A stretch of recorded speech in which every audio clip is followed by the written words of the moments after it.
Сәлем, менің оқырмандарым, көбіңіз маған тіркелмей көреді екенсіздер. Қызықты әңгімелер арнасына тіркеліп дамуына өз үлестеріңізді қоса кетіңіздер. Осы бір басымнан өткен оқиғаны бастамас бұрын, нәзік жандылардан бас иіп кешірім сұраймын. Өткен істеген күнәмнің өзі тым ауыр, адамнан қорықпайтын мені Алла тәубама келтірді. Балалық кезім өте бақытты өтті. Үйдің еркесі, ата-әжемнің серкесі болдым. Алдымда ағаларым, әпкелерім бар. Атадан беделді қызметкерлер, ата-әжемде кезінде аурухананы басқарған басшылар болған. Баршылықта өскен біздер ештеңеден тарықпай қалаған нәрсемізді алып емін еркін өстім. 16 жасымнан бастап көлік тізгінін ұстап жігіт бола бастадым. Жылдамдықты қатты асырып, талай рет әкем артымды жауып жүрді. Абырой болғанда адам қақпадым.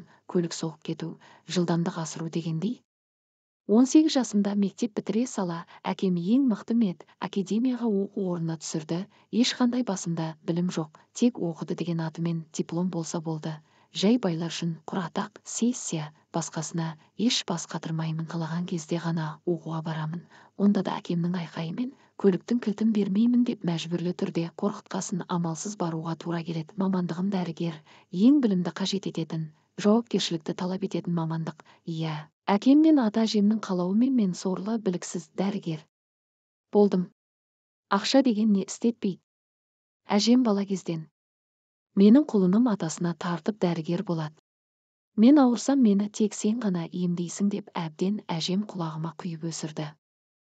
Әжемнің көңілі үшін иә әже дейтінмін. Шыны керек, қандай мамандық боламын, немесе мен қалай өмір сүремін деген сұрақтарды мүлдем ойламаппын. Әке-шешемнің, ата-әжемнің ақшасы, мұрасы менікі. Мен мұрагермен деген ойлармен ғана өмір сүрдім. Байлық бар кезде әрі мұрагермін, мен тек қыдыруым керек. Жастық шақта тек қызық көріп қалуым керек деген сасық ойлармен өмір сүргенім үшін қатты өкінемін. Еліміздегі ең мықты академияға жақын қымбат пәтерді әкем жалдап қойды. Астыма қымбат көлікті берді. Оқуға барып жүргенімді деканнан сұрап отырады. Мені қадалаған түрі. Деканды әкемнің алдында құрдай жорғалап, сессия кезінде өздері атымнан өткізіп жібереді. Тек менікі бару, сабақ біткенше музыка тыңдап отыру. Ол кездері плеер бар. Телефон дегендер енді шығып жатыр. Бірақ музыкасы жоқ. Тек байланыс үшін ғана ұстайтын. Солай оқудағы жылымды әзер өткізіп жүргенде кешкі қаңғу басталды. Кешкі жын ойнақты жұмақтай көріп, ең керекті білім ордасын тозақ көретін едім. Қасыма өзім сияқты өңшең бұл жын жыпырлар жиналған. Оқуда сол байдың баласы екенімді әлдеқашан көрсетіп қойғамын. Кейбір қыздар бар. Тілімен тиісіп өздері қырындап қыдыруға ұсыныс тастайтын.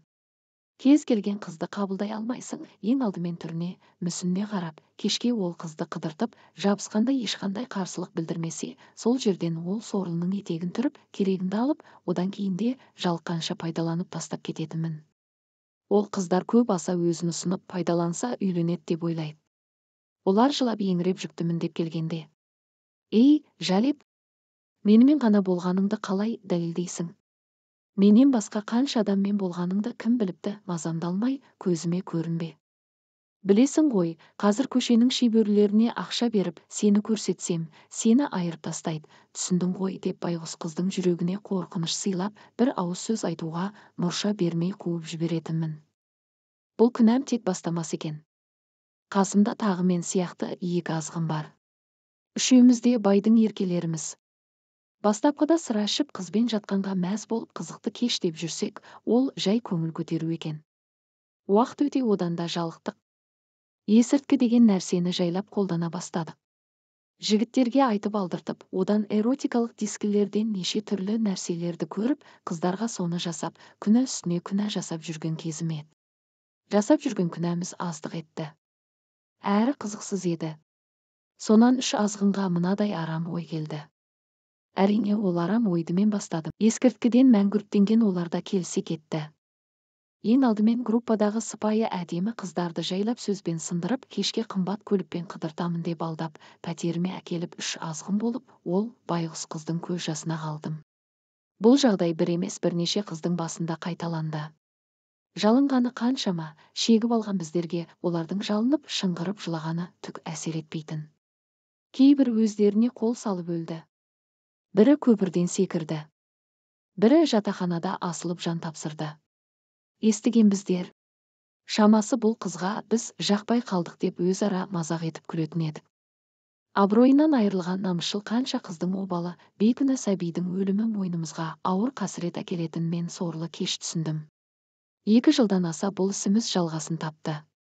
Байғұс қыздар не шағымдан алмайды. Оларды әбден қорқытып тастағанбыз. Әрі намыстарында ойлаған болу керек. Әйтеуір көз жастары көл болып, ешқайсысы біздің ит тірлігімізге тосқауыл қоя алмады. Дегенмен бізді Алла тоқтатты деп айта аламын. Шегіп алған біздер түн батса, жарғанат секілді көше кезіп, кезекті құрбанымызды іздейміз. Сондай сәттің бірінде көлік апатына түсіп, ауыр жарақат алып, қасымдағы бір азғын сол бойда кеуде тұсына темір кіріп, тілсіз кетті. Мен біраз ай бойы комада жаттым.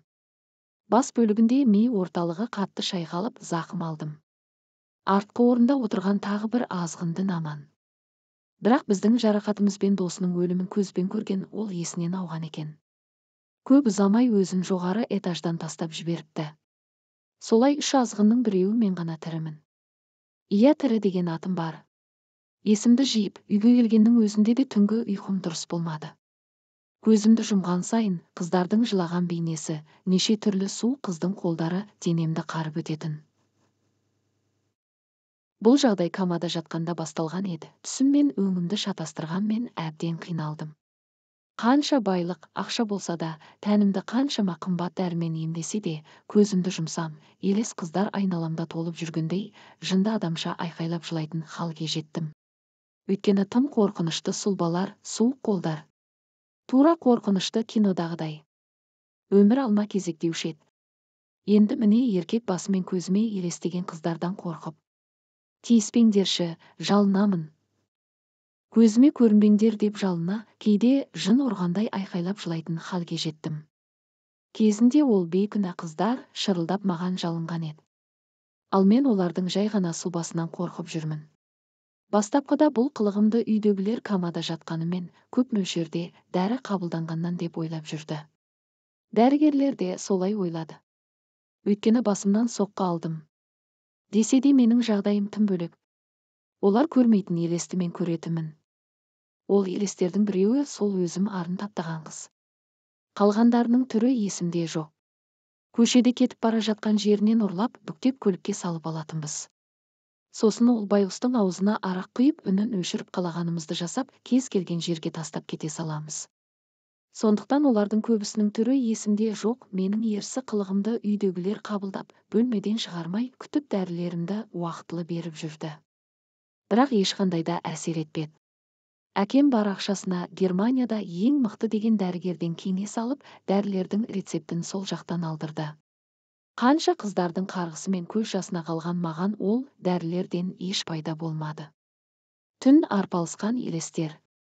Оларға жалынып көз жасыма тұншыға жылаймын. Бір уақыт шыдай алмай олармен арпалысып қабырғаларды ұрып айқайлаймын.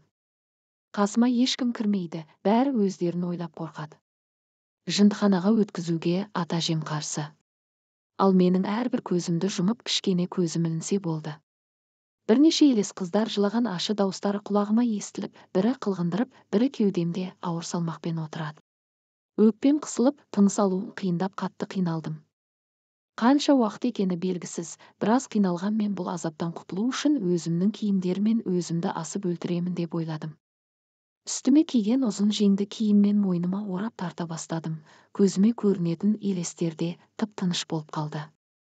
Өзімді солай күнде қинасам да қолымның күші жетер емес. Бірақ солай жасасам, елестерді көрмеймін. Бұл ісімді үйдегілер байқап, әжем бәрін қойып, емші балгер жағалады. Ең білікті, мықты деген емші әрі көріпкел әйел. Бұл қарғыспен көз жасын арқалаған екен. Дені сау болса да, бұл бала біраз жандардың наласына қалған. Емі тек сол ренжіткен жандардың бейітіне Құран бағыштап, Алладан кешіру сұрасын. Намаз оқысын, Алланың алдында бас иесін, сонда ғана бұл жағдайдан арылады деді. Бұл сөздерді естіп отырған мен солқылдап жылап жібердім. Ата-әжем жуындырып, мешітке әкелді. Оларда осы кезге дейін намаз оқымаған жандар. Атам сол мен үшін намаз үйретіп, мағанда үйретіп, Алланың жолындағы алғашқы қадамды бастадым. Өмірім бұрынғыдай емес, сәл жақсарғандай болды. Өзіме енді келіп кезіндегі танитын группалас, арын таптаған қыздардың мекен-жайын тауып, кешірім сұрауға бардым. Өзіне қол жұмсағандардың бейітіне барып, жылап отырып кешірім сұрадым. Сонша қалай қатыгез болдым екен деген оймен өмір сүріп, қаншалықты күнәһар болғанымды көз алдыма елестеткен сайын, өзімді қоярға жер таппаймын. Атам екеуміз намазды толық үйреніп, әр жұмада мешіттен табылып жүрдік. Әр күнім мен түнім кезіндегі жылатқан қыздардан кешірім сұрау болды. Алланың құдіреті шексіз ғой. Кешірім сұраған мен сияқты күнәһарды кешірді. Өмірге қайта келгендей болдым. Бұрынғы күнімді мүлдем еске алғым келмейді. Намаз оқыған күнім нағыз бақыт. Оқуымды әлдеқашан тастап кеттім. Ол жерге барғым келмейді. Өмірімде тек Алланың жолында арнағым келді. Барлық жағдайым бар кезде дін жолына түсіп, медресе оқи бастадым. Аллаға шүкір. 30-ға келіп өз жартымды жолықтырған мен бақыттымын. Десе де қанша қыздың обалына қалып, оларға бақытсыз сыйлағаным кейде есіме түссе, жанымды қоярға жер таппаймын.